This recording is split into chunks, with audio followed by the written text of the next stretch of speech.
ममता बनर्जी, जिन्हें लोग स्नेह से दीदी कहकर बुलाते हैं, भारतीय राजनीति की एक ऐसी सशक्त और प्रेरणादायी शख्सियत है जिन्होंने संघर्षों और चुनौतियों से लड़ते हुए देश के सबसे बड़े राज्यों में से एक पश्चिम बंगाल की पहली महिला मुख्यमंत्री बनकर इतिहास रच दिया।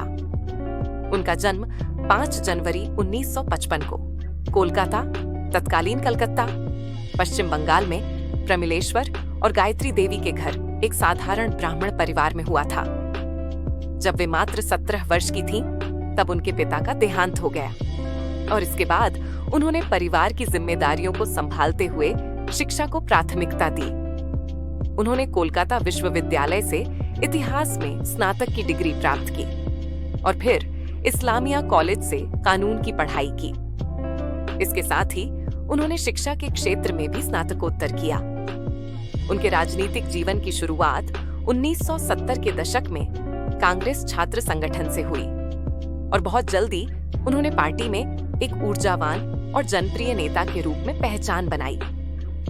1984 में उन्होंने अपने राजनीतिक जीवन की पहली बड़ी जीत दर्ज की, जब उन्होंने वरिष्ठ वामपंथी नेता सोमनाथ चटर्जी को हराकर लोकसभा में प्रवेश किया और इसके बाद वे लगातार जनता से जुड़ी रहीं। 1991 में वे केंद्र सरकार में मानव संसाधन विकास, युवा मामले, खेल और महिला एवं बाल विकास मंत्री बनी।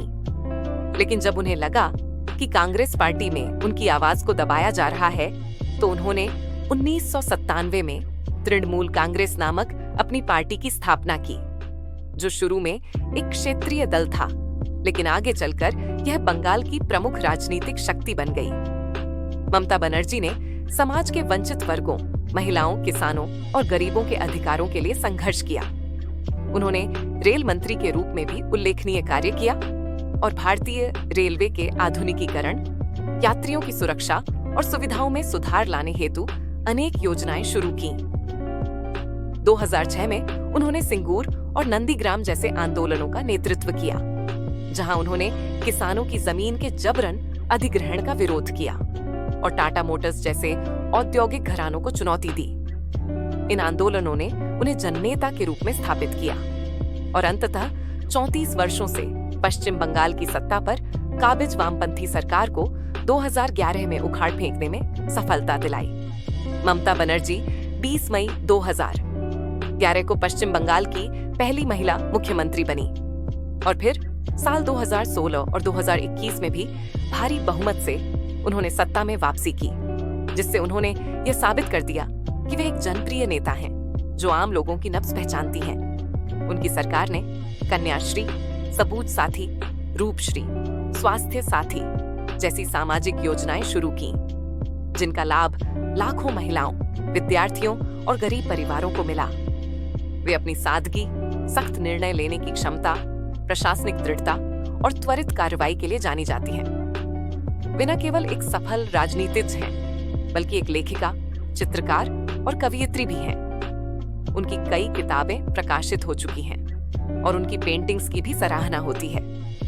राजनीति में उनके विरोधियों की संख्या चाहे जितनी हो, लेकिन उनके समर्थकों की फौज यह मानती है कि ममता बनर्जी एक ऐसी नेता हैं जिन्होंने पश्चिम बंगाल को राजनीतिक और सामाजिक दृष्टिकोण से नई दिशा दी है। केंद्र सरकार की नीतियों का विरोध करने और राज्य के अधिकारों की रक्षा करने में वे सदैव अग्रणी रही हैं, चाहे वह सीए, एनआरसी जैसे कानून हो या आर्थिक मुद्दे। उनका जीवन इस बात का प्रमाण है कि सादगी, दृढ़ संकल्प और जनता के लिए समर्पण से कोई भी व्यक्ति असंभव को संभव बना सकता है। और आज ममता बनर्जी भारत की सबसे प्रभावशाली महिला नेताओं में गिनी जाती है, जिनका प्रभाव बंगाल की सीमाओं से बाहर पूरे देश की राजनीति पर पड़ता है। उन्होंने न केवल बंगाल की राजनीति को एक नई दिशा दी, बल्कि भारत में क्षेत्रीय दलों की ताकत को भी पुनर्परिभाषित किया है। दीदी से जुड़े हुए कुछ विवाद। ममता बनर्जी, जो पश्चिम बंगाल की पहली महिला मुख्यमंत्री और तृणमूल कांग्रेस (टीएमसी) की प्रमुख नेता हैं, एक तेज तर्रार और जनप्रिय नेता मानी जाती हैं। लेकिन उनका राजनीतिक सफर कई बड़े विवादों से भी जुड़ा रहा है। सबसे पहला प्रमुख विवाद 2006 से 2008 के सिंगूर और नंदीग्राम आंदोलनों से जुड़ा रहा, जहां उन्होंने टाटा मोटर्स के नैनो प्रोजेक्ट और जमीन अधिग्रहण का तीव्र विरोध किया। यह आंदोलन उन्हें किसानों की नेता के रूप में पहचान दिलाता है, लेकिन साथ ही राज्य में औद्योगिकरण को नुकसान पहुंचाने का आरोप भी लगा।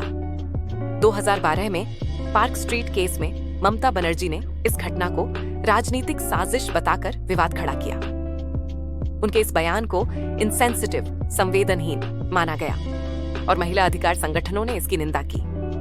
इसके बाद 2013 में शारदा चिटफंड घोटाला सामने आया, जिसमें टीएमसी के कई वरिष्ठ नेताओं के नाम जुड़े और उन पर घोटाले को राजनीतिक संरक्षण देने का आरोप लगा। यद्यपि ममता ने खुद को निर्दोष बताया, लेकिन केंद्रीय एजेंसियों की जांच और गिरफ्तारियों ने उनकी छवि को धूमिल किया। राज्य में राजनीतिक हिंसा, विशेष रूप से चुनावों के दौरान, भी विवाद का विषय बनी रही है। 2021 विधानसभा चुनाव के बाद हिंसा में कई लोगों की मौत हुई, जिसे लेकर विपक्ष ने ममता सरकार पर हमला बोला और कहा कि वह लोकतंत्र का पालन नहीं कर रही है। इसके अलावा ममता का जय श्री राम के नारों से नाराज होना और सार्वजनिक मंच पर ऐसे नारों के विरोध में कार्यक्रमों से हट जाना भी धार्मिक ध्रुवीकरण और राजनीतिक टकराव का कारण बना। एसएससी घोटाला, शिक्षक भर्ती घोटाला और कोयला तस्कर मामले जैसे भ्रष्टाचार के आरोपों में टीएमसी नेताओं की गिरफ्तारी से भी ममता की सरकार विवादों में रही। इन मामलों में उनके करीबी मंत्री पार्थ चटर्जी तक को जेल जाना पड़ा। आलोचकों का आरोप है कि ममता बनर्जी की सरकार तानाशाही प्रवृत्ति की हो गई है, जहां विरोधी दलों, पत्रकारों और शिक्षकों को दबाया जाता है। इसके बावजूद ममता खुद को जनता की दीदी कहती है और विपक्षी एकता की प्रमुख आवाज बन चुकी है।